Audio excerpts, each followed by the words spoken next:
Hello student, welcome to my class. Today I am going to take class 10th history chapter 1 and the name of the chapter is the rise of nationalism in Europe. So this is actually the fourth part of this chapter.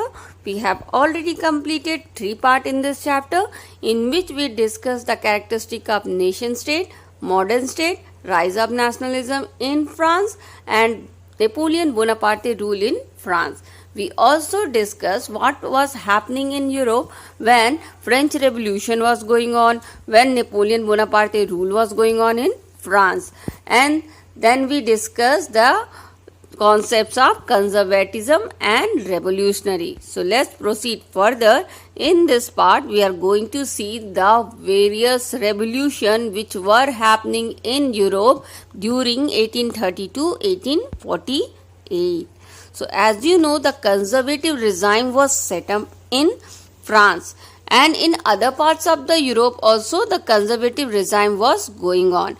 And this middle class group of the society was not at all happy with the rise of conservatism and they wanted to end this because they thought that their idea of nation state or nationalism or liberalism cannot flourish under them. So they thought that in order to establish liberalism and nationalism, they have to do revolution, they have to unite together and revolt against this conservative views. And so many revolts happen in Europe. So let's see some of its revolt one by one. So first revolt which we are going to see is July Revolution 1830. It happened in France. In 1830, July Revolution happened in Belgium also. But about Belgium we will discuss later on. First we will discuss the July Revolution of 1830 in France. So what happened? The France was actually the political hub for the whole Europe. Whatever used to happen in France used to affect the lives of social life, economical life and political life of the people of other countries of the Europe. So what happened after the Battle of Waterloo? The Napoleon rule was ended in the France and the Bourbon dynasty which used to rule France earlier during Louis XVI time, that dynasty was asked to rule the France again. And so the monarchical rule or the conservative regime was continued in France after the signing of Treaty of Vienna. And this was actually not liked by the middleman because they wanted liberty which was taken by the monarchical rule. So what happened? They all got frustrated and they revolted. And they revolted and overthrew the absolute monarchy and set up the constitutional monarchy in France. What is constitutional monarchy? Constitutional monarchy is the monarchy which run according to the rules and regulations written in the constitution, and they are also answerable and responsible to the parliament and to the public also. But in case of absolute monarchy, they are absolutely dominated and that does not care about anything. So they overthrew the absolute monarchy and set up the constitutional monarchy in France and they made King Louis Philippe its head. So this was actually the first uprising of July Revolution in 1830. There happened a second revolution also in 1830, that is also called July Revolution, second uprising, and that happened in Belgium. So let's discuss about it. So this is the second uprising of revolt in 1830 and it happened in Brussels. Brussels was the capital of Belgium, which was once upon a time was under the control of United Kingdom of Netherlands. So what happened? The people there wanted freedom. They wanted freedom in religion, tradition, culture, how to follow. They don't want anybody's interference. They want some freedom in this. And so they struggled, they fought, they revolted and ultimately they got success and they got their freedom. So now let's discuss the second revolution, that is Greek Revolution, or it is also called Greek War of Independence. And it is also very important incident or very important revolution because it was started by the educated elite class of Europe, and this educated elite middle class wanted liberalism and nationalism to establish. And this Greece was under the control of Ottoman Empire.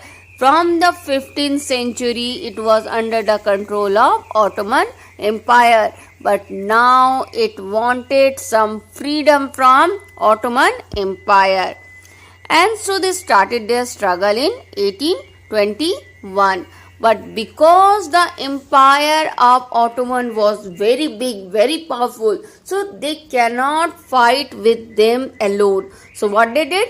They took the help of Western European countries, and they also took the help of some poets, some artists, because these poets and artists are also play a very important role in revolution, because it's not only with the tools and weapons you can win the freedom. There are so many other factors which is also important for freedom, and so they took the help of some artists also. And finally, after the big struggle in 1832, under the Treaty of Constantinople, this Greece got its independence and it was declared as independent nation. And this is actually the Greek War of Independence. And now let's discuss about Romanticism. So this is also very important aspect. What happened in these two revolutions, in July Revolution and in Greek Revolution? This middle class people, this liberalists, this nationalists, they realize something.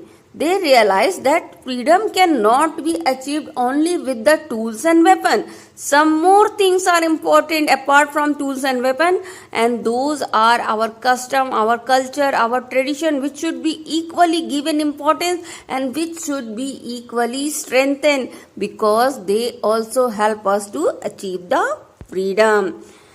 So this Romanticism says that nationalism, love for your nation, does not mean only to expand the territories of your nation, to expand the landmass of your nation, or to make a nation turn from monarchical rule to constitutional monarchy, or to turn the constitutional monarchy into the republican government. It is something more than that. It is also to respect the custom and tradition and language of your place, because if you strengthen the custom and tradition of a place, then you will develop a collective sentiments towards other, and if you will develop a collective sentiment, when you develop the collectiveness among each other, then this will unite the every citizen of the country, and this will strengthen the feeling of nationalism. So many poets, many artists were asked to describe the nation, to develop the feeling of nationalism among the people.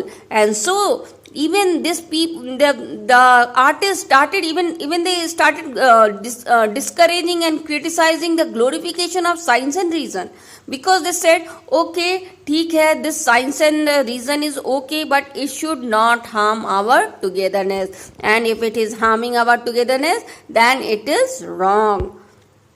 And then because of this romanticism, the unity came in every country, because they started writing about the nation and developing the collectiveness among the citizens. So in this, the folk tale, folk dance, folk songs, bedtime story, all these things were given importance, because they said this folk song, folk dance, they all have the they all are part of our culture, they reflect our culture. So this should be encouraged and this should be told to the people.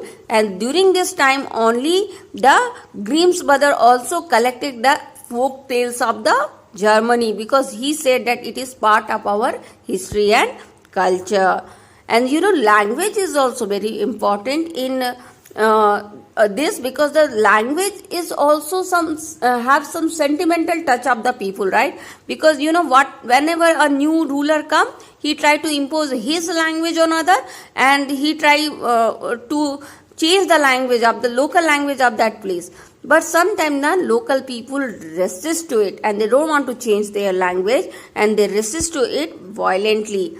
And one such example of love for language, one such example of romanticism, you can understand by the story of Poland. So let's see the story of Poland, which is the best example of love for language, which is the best example of romanticism. So let's see what was the struggle of Poland.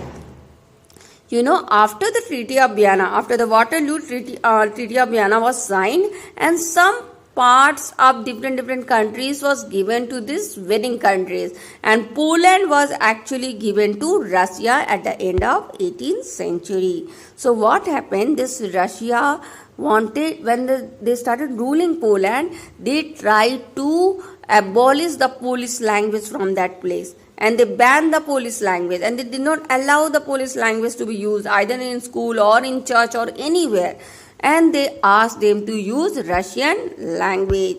But these people, this Poland people, though they were not united territory wise, but they had lot of love and respect for their language and they don't wanted to lose it.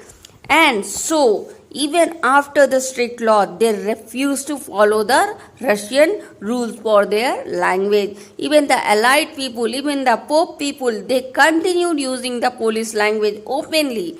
And so the Russian got hostile and they punished them brutally. Like they used to send them to the jail or they used to send them to the Siberia. Siberia was the coolest place of Russia, where the temperature sometimes goes minus 71 degree. But still they used to give this punishment so that the people get fear and they start using Russian language. But still people refuse to use this language because they believe that this is our language, this unites us, and this language will only give us freedom one day or the other. So this is the example of love for language. This is the example of romanticism. Romanticism actually unites the people. It develops the collectiveness and it develops the nationalism among the people.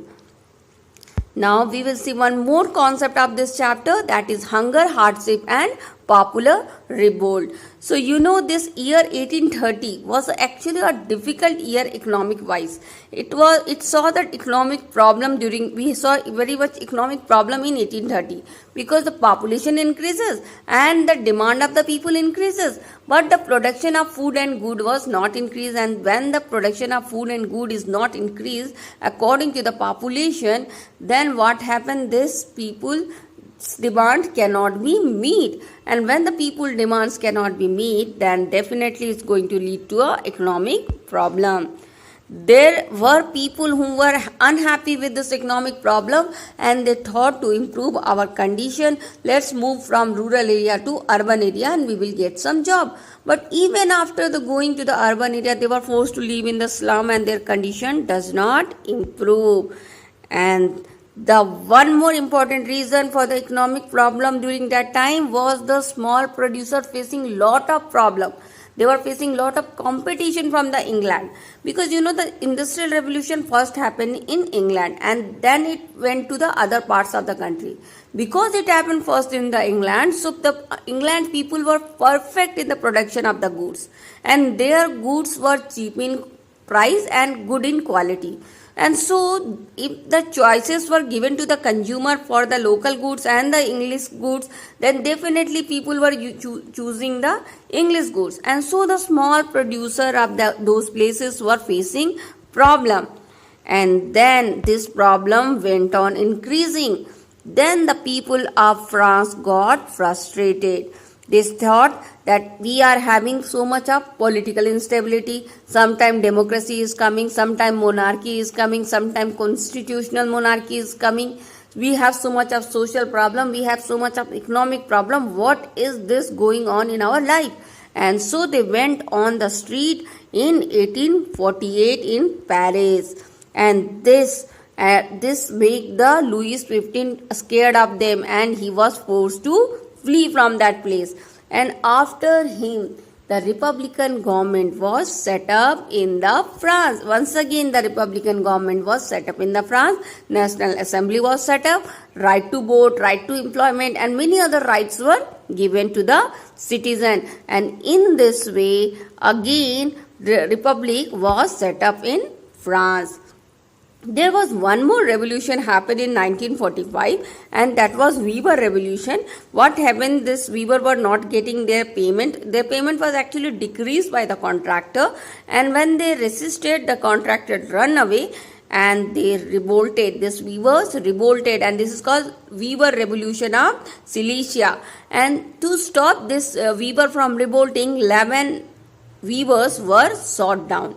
So this was also one of the revolution happened in Europe during between the period of 1830 to 1848. So in this part we studied about the various revolution happened in Europe in 1830 to 1848. In the next part we will continue some more aspect of this chapter. And please, if you like my channel, do subscribe my channel MP Social View. Thanks for watching and happy learning.